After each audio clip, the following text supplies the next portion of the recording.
الحمد لله رب العالمين وصلى الله وسلم على نبينا محمد خاتم الرسل ومن تمسك بسنة وصار على نهجه إلى يوم الدين اما بعد۔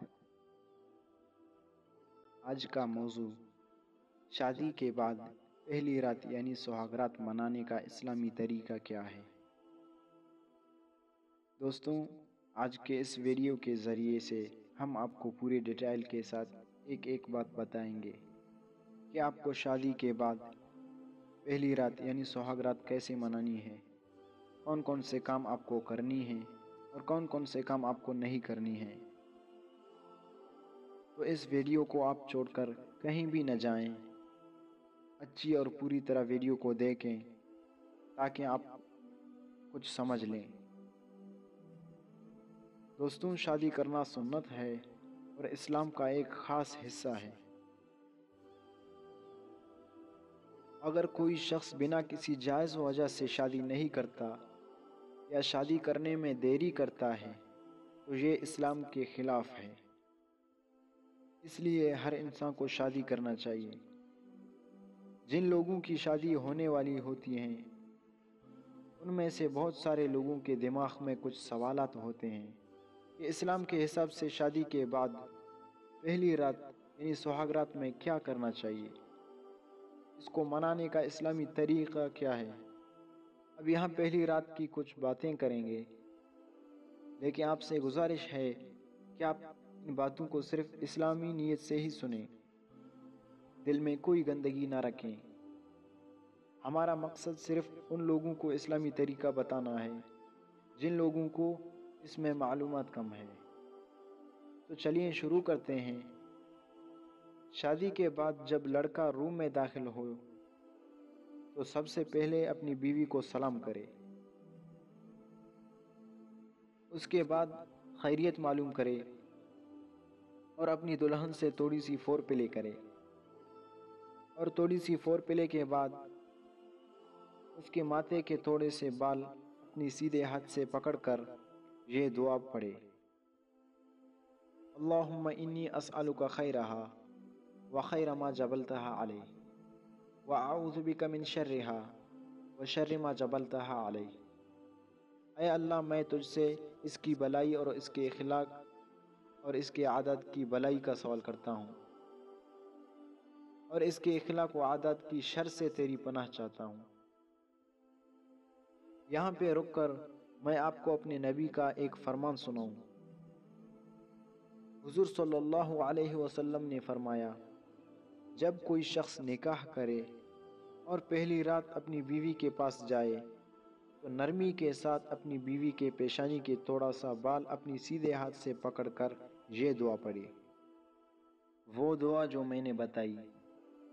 اور ایک ضروری بات، پیشانی کے بالوں کو پکڑ کر دعا کرنے سے پہلے اپنی بیوی کو اس بارے بتا دیں کہ یہ حضور صلی اللہ علیہ وسلم کا حکم ہے، ورنہ جس لڑکی کو معلوم نہیں ہوگا وہ کچھ غلط نہ سمجھنے لگے۔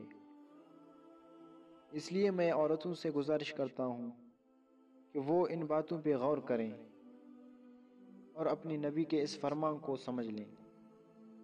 اس کے بعد آپ 2 رکعت نفل نماز پڑھ کر اللہ کا شکر ادا کریں اور اللہ سے خیر کی دعائیں مانگیں۔ آپ کو جماعت بنا کر نماز پڑھنی چاہیے، یعنی لڑکا آگے امام بن کر کھڑا ہو اور لڑکی اس کے پیچھے دائیں جانب کھڑی ہو، اور دونوں ساتھ میں نماز پڑھیں۔ نماز پڑھنے کے بعد اپنے رب کے دربار خیر و بلائی کی دعائیں مانگیں۔ دعا کرنے سے پہلے درود پاک پڑھیں اور دعا کرنے کے بعد درود پاک پڑھیں۔ اب نماز کے بعد کسی کام میں بھی جلد بازی نہ کریں، بلکہ لڑکی کے ساتھ تھوڑی سی اس طریقے سے بات کریں کہ لڑکی کی تھوڑی شرم دور ہو جائے۔ تھوڑا اپنے بارے میں بات کریں، تھوڑا اس کی سنیں۔ جب لڑکی کی تھوڑی شرم دور ہو جائے اور آپ ساتھ میں انٹرکورس کا ارادہ بھی کر لیں، یعنی آپ ساتھ میں سونے کا ارادہ کر لیں، تو اس سے پہلے آپ کو یہ دعا ضرور پڑھنی ہے۔ جو میں نے پہلے دعا بتائی تھی وہ دعا آپ کو صرف اسی رات پڑھنی ہے، اور جو دعا ابھی بتا رہا ہوں اس کو آپ جب بھی اپنے بیوی کے ساتھ انٹرکورس کا ارادہ کرو گے تو تمہیں یہ دعا ضرور پڑھنی ہے، کیونکہ یہ ایسی دعا ہے اس کے نہ پڑھنے سے شیطان بھی آپ کے ساتھ اس عمل میں شریک ہوتا ہے۔ دعا یہ ہے: بسم اللہ اللہم جنبنا الشیطان وجنب الشیطان ما رزقتنا۔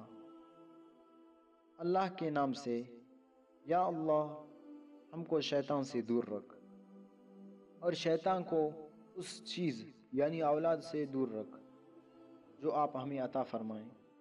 انٹرکورس کے بعد جب ڈپریکیشن ہو جائے یعنی انزال ہو جائے اس وقت دل میں یہ دعا پڑھیں: اللہم لا تجعل للشیطان فیما رزقتنی نصیبا۔ یا اللہ جو کچھ اولاد آپ مجھے عطا فرمائیں اس میں شیطان کا کوئی حصہ نہ لگائیں۔ دوستوں، ان دعاؤں سے اندازہ کیا جا سکتا ہے کہ انسان ایک ایسی عمل میں ڈسٹریکٹڈ ہے جس کا ذکر بھی باعث شرم سمجھا جاتا ہے۔ اس وقت بھی اللہ تعالیٰ کے ساتھ تعلق کے استحضار اور اس سے مانگنے کی تعلیم دی گئی ہے، اور اس طرح ایک ایسی نفسانی عمل کو بھی عبادت بنا دیا گیا ہے۔ اب انٹرکورس کیسے کریں تو آئیے اللہ رب العزت کے کلام پاک میں دیکھتے ہیں۔ اللہ رب العزت نے اپنے قرآن مجید میں سورۃ البقرہ آیت نمبر 222 میں فرمایا ہے: نساؤکم حرث لکم فأتوا حرثکم ان شئتم۔ ترجمہ: تمہاری بیویاں تمہارے لیے کھیتیاں ہیں، تم جس طرح چاہو اپنی کھیتیوں میں داخل ہو جاؤ۔ اس آیت کی تفسیر سے واضح ہوا کہ آپ کو وہاں ڈسچارج ہونا ہے جہاں سے بچے پیدا ہونے کا ذریعہ ہو، یعنی آپ کو بٹس میں داخل نہیں ہونا ہے، دبر میں۔ یہ انتہائی غلیظ ترین کام ہے۔ دس از ویری ڈائریکٹی ورک۔ اگر جو شخص بھی اس برے فعل میں مبتلا ہو گیا تو اللہ پاک ایسے آدمی کو دیکھنا تک گوارا نہیں کرے گا۔ دیکھو بھی کتنی بڑی اللہ پاک کے ناراضگی کا بات ہے۔ اللہ تعالی ہم سب کو اپنے احکام اور حضور صلی اللہ علیہ وسلم کی سنتوں پر چل کے زندگی بسر کرنے کی توفیق عطا فرمائے، اور خصوصاً ان باتوں پہ عمل کرنے کی توفیق عطا فرمائے۔